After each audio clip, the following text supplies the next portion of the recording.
uma mera relação de contato entre duas coisas individuais, sempre como contexto de partes integrantes. Ou seja, apresento como exemplo o porta-lápis e o lápis, o martelo e a pinça. Nesse caso, nós teríamos dois bens que, em tese, podemos identificar uma certa relação, mas desmembrados entre si não haveria, nesse contexto simplista ao qual apresento, a identificação da categoria das partes integrantes de um prato e um outro. Um outro aspecto importante que tem, nesse ponto, a doutrina brasileira tem se ajustado, refere-se ao artigo 79 do Código Civil de 16.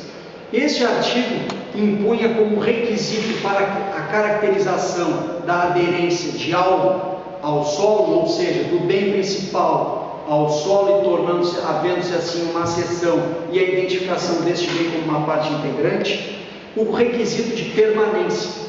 Contudo, a doutrina brasileira, nesse aspecto, pode-se dizer que é unânime, em reconhecer que esse conceito permanece interno dentro do sistema jurídico. Ou seja, para que nós venhamos a ter a categoria das partes integrantes, essencial ou não essencial, fundamental se faz que ocorra uma conexão material ou a complementaridade a formar uma unidade dentro desse contexto de coordenação típica, ou que nós tenhamos a conexão material, mas com o requisito do caráter permanente dessa vinculação. E por que eu chamo a atenção dos senhores sobre esse aspecto? Porque mais à frente nós vamos identificar que quando não ocorre o critério da permanência da vinculação entre bens, nós teremos, ao contrário da parte integrante essencial ou da parte integrante não essencial, nós teremos a categoria da falsa parte integrante, e que apresenta peculiaridades de enorme importância também quanto ao aspecto dos direitos reais e dos direitos e da questão obrigacional. A parte integrante essencial.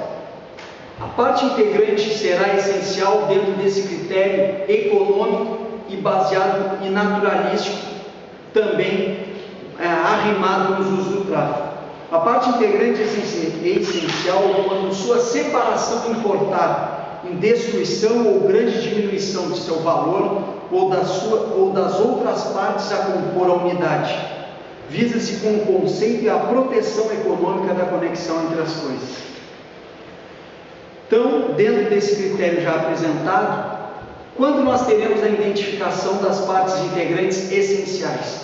Quando numa relação de subordinação e por vinculação física, a retirada desta parte integrante afetar ou economicamente ou sob o cunho natural o bem principal ou as demais partes que formam esse conjunto. Uma moldura em relação a uma tela. Num primeiro momento, nós podemos imaginar que haveria identificado nessa hipótese um conceito de parte integrante não essencial.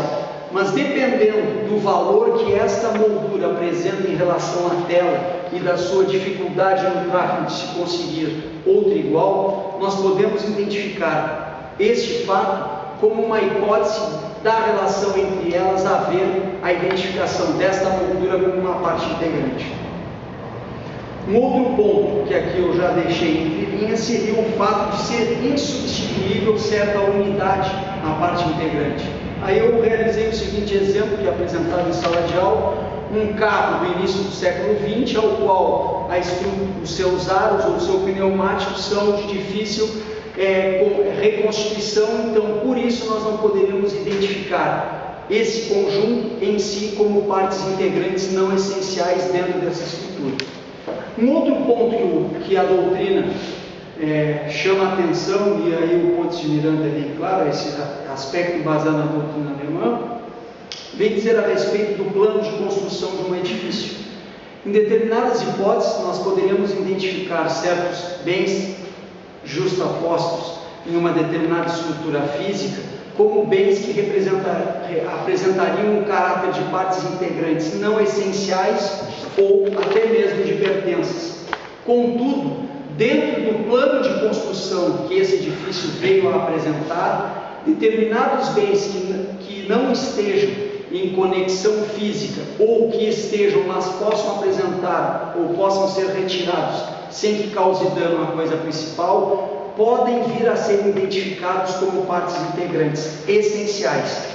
E há um exemplo paradigmático na jurisprudência do Tribunal de Justiça do Estado do Rio Grande do Sul, num voto da lavra do jurista e também professor da Faculdade de Direito da Universidade do Rio Grande do Sul, Adroaldo Furtado Fabrício, que, num caso paradigmático, identificou um bem dentro de um plano de construção de uma padaria, que o forno não poderia ser considerado uma parte integrante não essencial, em razão de que o plano de construção desse edifício era especificamente para a padaria. Ou seja, não poderia haver a penhora sobre este forno que estava em conexão física com a estrutura do prédio. E aí ele ressalta dizendo que o plano de construção, por ter sido feito para a colocação no tráfego de uma padaria, o forno estaria com maior grau de vinculação e em razão disso não poderia ser sobre ele incidir a penhora, ou haver-se-ia sobre todo o prédio, ou não se poderia incidir a penhora sobre esse determinado bem.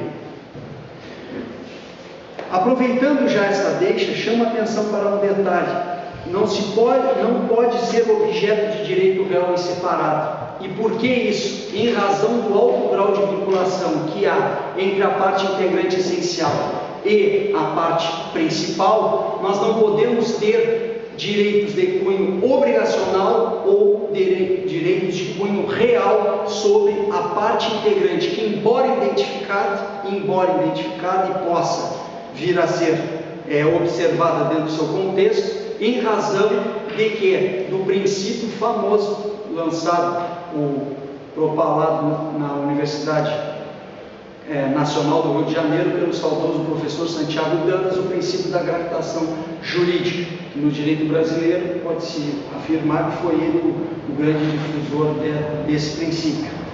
Ou seja, pelo princípio da gravitação jurídica, a coisa principal vai gerar ou vai regrar toda a situação jurídica das partes integrantes não essenciais.